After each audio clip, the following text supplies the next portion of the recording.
Greetings everyone and welcome to today's latest mix-up build videos that I create for your enjoyment.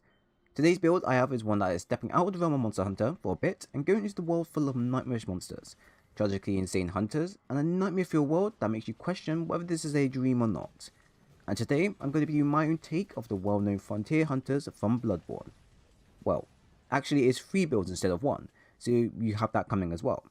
But anyways, the build will focus around what the Bloodbourne hunters are well known for, doing in terms of tactics and playstyle, and you use everything they have to slay the beasts they face through sacrifice or failures.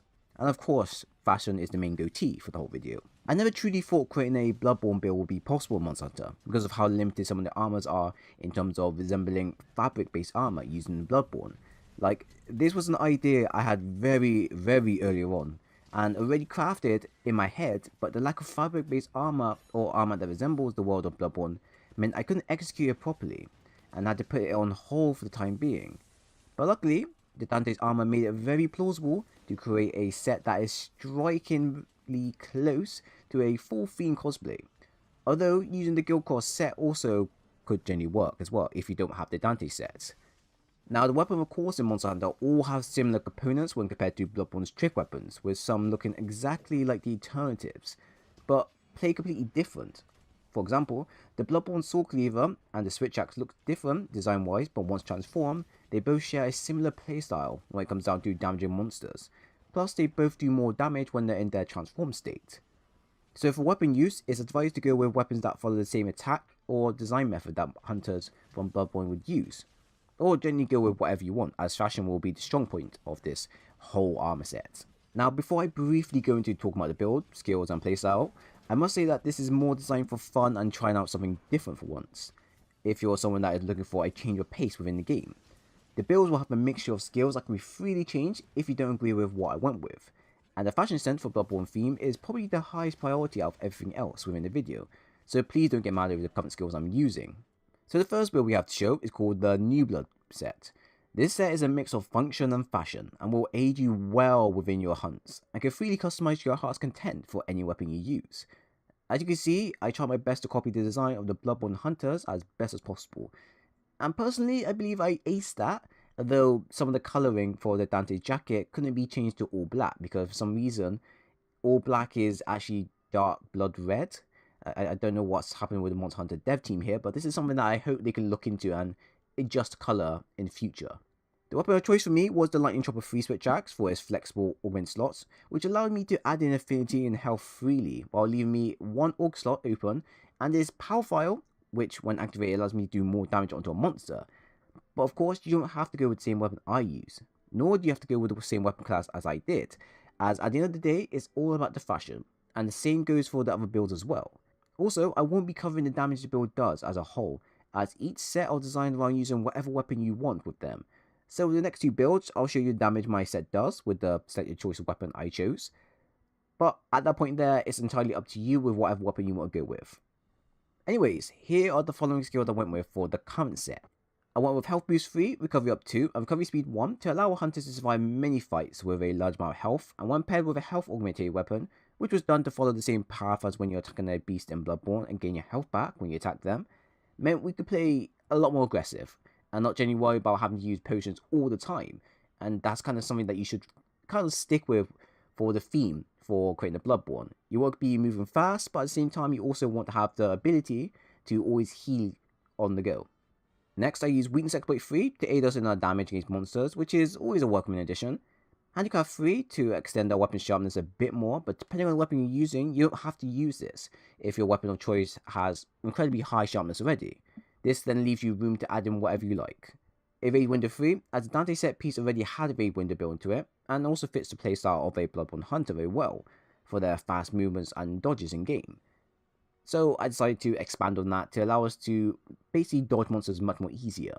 Lastly, we have Latent Power 1, Critical Eye 1, and Constitution 1 that are spare skills left over from the armor pieces available. They are all handy, but could be improved on even more if dual slot space was available to expand on them, but nonetheless they are still handy. Overall, this set will give you a defense of 395, which can be augmented to be higher, and a fashion set that truly makes you a true Nightmare Frontier hunter. Playstyle for this one is simple. Like I mentioned before, you're going to be focused on dodging, attacking when the right opportunity is available, and being aggressive as you can, so you can keep your health up as high as possible. The build is more of a online mess about but help out set that's more designed for fashion end, rather than practical end. But the skills used will allow you to survive many encounters and be flexible enough to dodge any foe you strike. However, I don't recommend you use this set against timber monsters, as you will get destroyed, as the mix set only has a number of defenses that will need to be upgraded, and even then it will still feel practically weak to use. So if you are going to be using this in tempered runs, be aware that you will probably die a lot unless you're a pro monster hunter.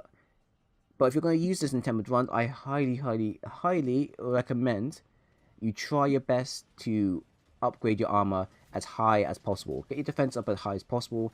Even sacrifice a armor piece for some defense boost. Anything worthwhile. Because this set here, though it looks good and plays good, in tempered runs, you won't have a lot of chance. And even though I said fashion is more of the end game here, you do want to kind of at least show off to other players, at least survive most of your fights. Alright, the next build I have is one I like to call the Old Hunter set, which is a more mobile version of the New Blood set, and will allow you to efficiently dodge, weave, and aggressively attack till you only stand.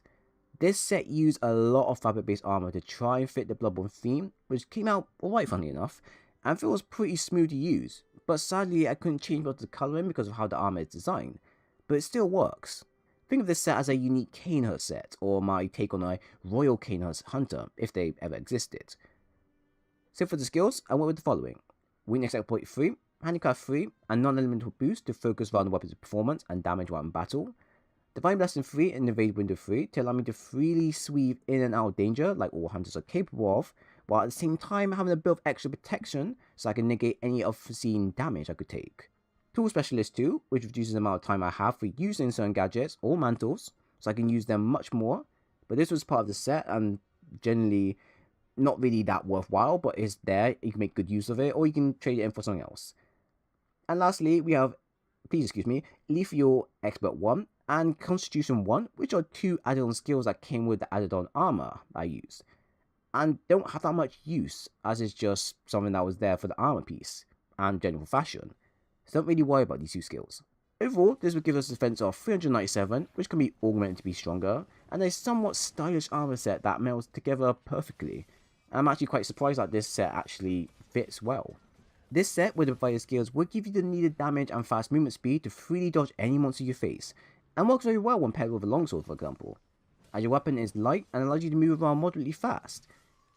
You can also go ahead and use your Foresight Slash, which you'll probably use a lot of to dodge monsters' moves at a split second, and if done correctly, you'll fill back some or all of your gauge meter in one go. And really, that's kind of it. It allows you to have more time to dodge, and thus more time to damage. But do be aware that your defense will be low, if you don't augment it, so you won't give this go in tempered runs, and I highly advise you to increase your defense first before proceeding. But if tempered runs is not your thing, then don't worry, defense you have is pretty good, plus you look pretty damn smart as well. Now lastly, the last set I have is a set I like to call the Battle Butler set, and it's one that can provide you the power to destroy any monster you face, and yet still looks stylish in the meantime. This one here, you'll probably want to go with a hammer to make good of your movement speed and raw power, but that's up to you to decide. So here are the following skills: Weakness Exploit 3, Handicraft 3, and non-elemental boost for that better weapon performance.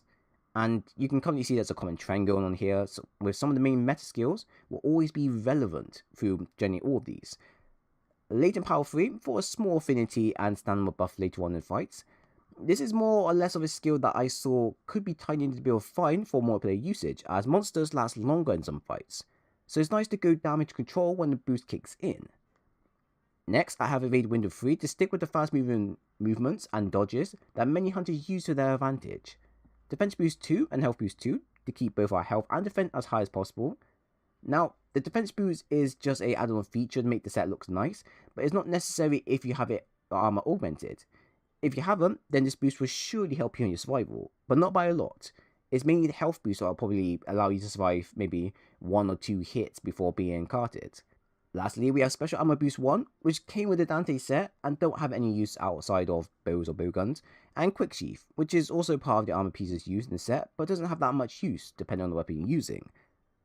Overall, this will give you 447 defense, around 80% affinity when you're late in power level 3 and weakness exploit 3 kicks in, and a very snazzy hunter whose looks could potentially kill you.